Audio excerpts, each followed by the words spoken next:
Okay, this is your remote collar instruction. And I don't want you to sweat the setup too much because I can set it up for you when we hand Misty off on Sunday. But let's start with turning it on and off. So the remote handheld has its own on-off button. It is the larger button back here. It says on, off, and light. So what you do is you hold it down until you see the word on. There you go. It happens really quickly, and then a little light comes up in the background. To turn it off, you do the same thing. You hold it, and you'll see OF. There you go. I guess it doesn't have room to have OFF.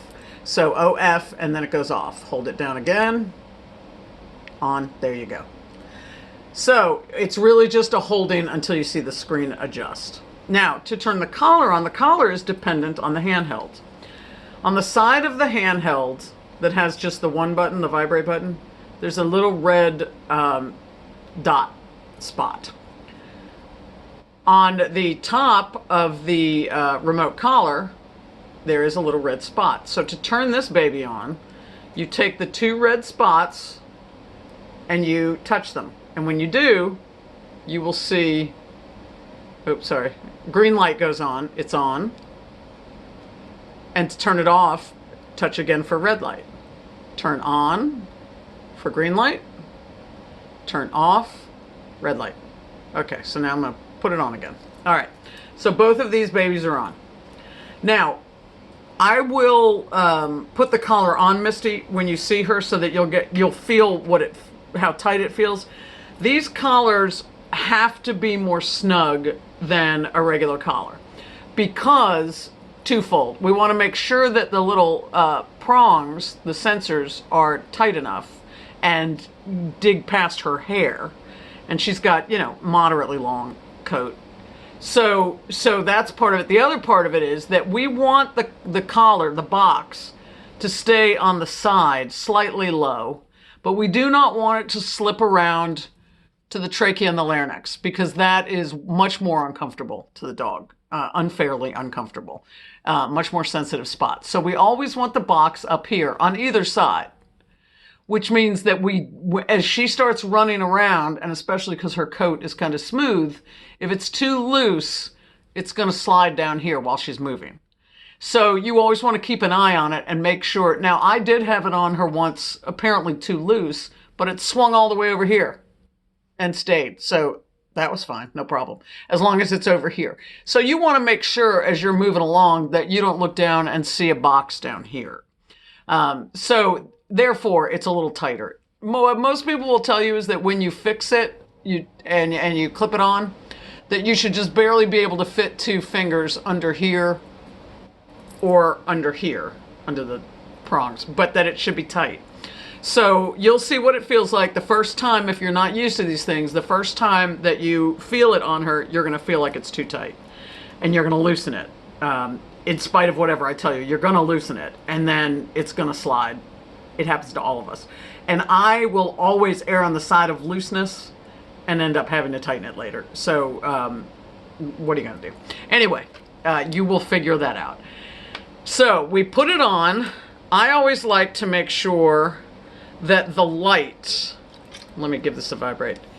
Whenever you give a signal, whether it's an electro stim or a vibration, you will see this light up. So I always like to have the light facing upward so I can see it, just to confirm that it's still working. Because sometimes you give a dog a signal, they seem to not be noticing it, and you're going to say to yourself, is this thing still working or the battery's dead?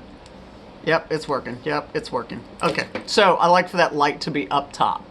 All right, so we get the collar on her, and then we want to make sure that we've got this set up the way we want it. Now, as I said, I'm going to set it for you when we see each other. But here are the basics that I want you to know. When you look at this, you have the red and the black together. These are electrostim, which is what we want to use on her 99.9% of the time.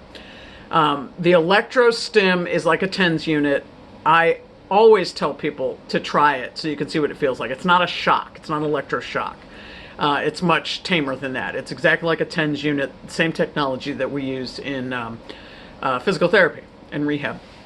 So the black button is the typical stim, whatever we set it on. Like right now, it's on a 12. If I push this, it's going to give her a level 12 out of 100. It goes up to 100. Now, the red button, we call it a boost. This will take it up by 5. You see that go to 5? That's a +5. So she's set on 12 right now. She gets a 12 with the black button. But if I have to hit the red, she's going to get a 17. So we can adjust the boost so that it does 10 higher if we want to. But I like the 5. It's a nice differential from normal to, oh, you didn't hear me? Let me give you a higher boost. So every once in a while, you may need to hit the red. If you say to her, yeah, Misty, come. And she kind of comes, but then she doesn't, or she acts like she can't hear you, then you give her a boost and you hold it down the same way. So everything you do is the same. It's just that this gives you a chance without changing your setting to go higher. Now, when you're working with her, as you will see in the stuff that I write in other videos, when we're working with her, we are almost always using the electrostim side. This other side, the black button by itself, is vibration. And a lot of people will think, oh, that sounds so much nicer than the electrostim.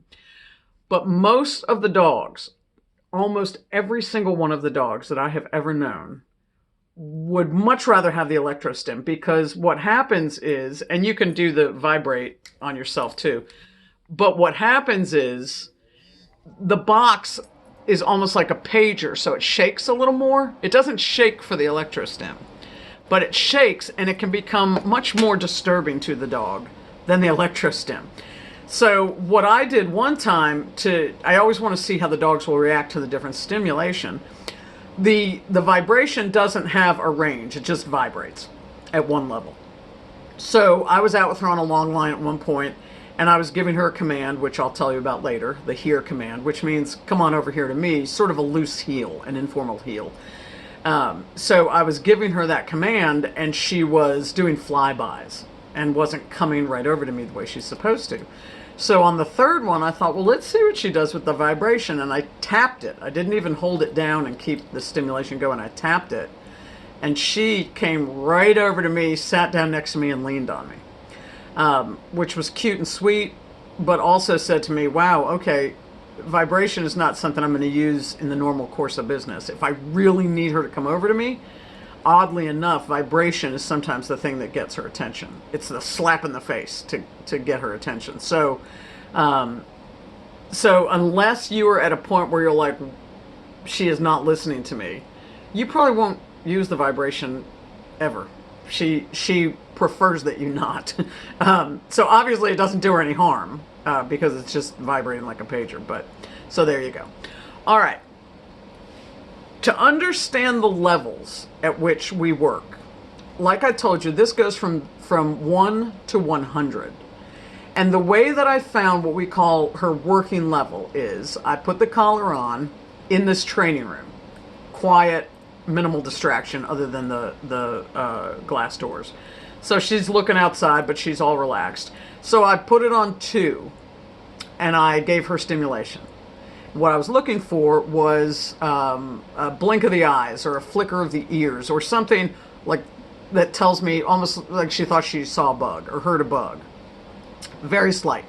So you keep doing that and turning with this knob, turning it up higher and higher until you get that minimal reaction, which says, I feel it. And every dog is different. I've had a 130-pound Mastiff who at 10 was looking around. And then I've had a Shih Tzu who was at 25 and barely noticed it. So, and same for humans. What you will find in most cases, like this is set right now on her 12. And if I give myself the stimulation, there you go, you see the light? I can barely feel it. Now, if you did the same, you might feel it more, or you might not feel it at all. But I can barely feel it, even just to be crazy here. against my face. So the sensory experience is designed to get their attention, but without inflicting pain. So anyway, I got her to a 10 indoors before she started acting like she was noticing something. So that became her working level. I started her at a 10 and taught her what it meant. She was on a long line. When I said come, I would show her and coordinate physical direction with the signal so that she came to realize that the signal was me, and that it was paired with commands. And what she's learned is that when she gets the signal, we have it on continuous. So what that means is that when I say to her, come, watch the light, you're going to see it's just going to keep flashing, right? When I say to her, oh, sorry. Okay, get it together. When I say to her, come, you see that light stay on? The whole time it's on, I'm getting tink, tink, tink, tink, tink, tink.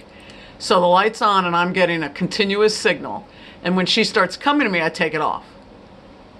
So what she's learning is when she follows the command, the stim comes off. Again, I say, come. And she starts coming to me, and I go, yes, good, good, good, good. And you've seen on one or two of the videos that I will say a command and then I'll say yes, so you know I'm turning it off. Or I might say, place. Yes, good, good, good. So I'm holding the button down, and it's set to go continuous. Tap, tap, tap, tap, tap, for about 10 seconds. After 10 seconds, it'll shut off, and you have to restart. Now, if she's at a distance and she's coming to me, come. She starts coming, yes. And then all of a sudden she takes a hard left and goes in another direction. I resume, yes, and take it off when she's ready. So the idea behind this is not that I'm saying to her, you didn't come, and make it a punishment. What this does is it says, making sure you heard me, so get over here, and as soon as you start coming to me, I take it off. I don't take it off when she reaches me. I don't leave it on that long. I take it off when I feel like she has committed to coming, or committed to whatever the command is. Because now you can use it not just for recall, but for other commands. So, okay. So we will set this. If you can see in there, right now it says 1D at the top, which means one dog. That's where we will set you. I'll probably still have her on a 12 right now. And then you see this C right here? That tells us it's continuous. Now, I could hit this button back here and watch the screen. Ooh, let me see if I can get it there. If you can see that now, there we go. I think you got that. Now, I just added an M and a C. The M means momentary. The C means continuous. Let me hit it once more.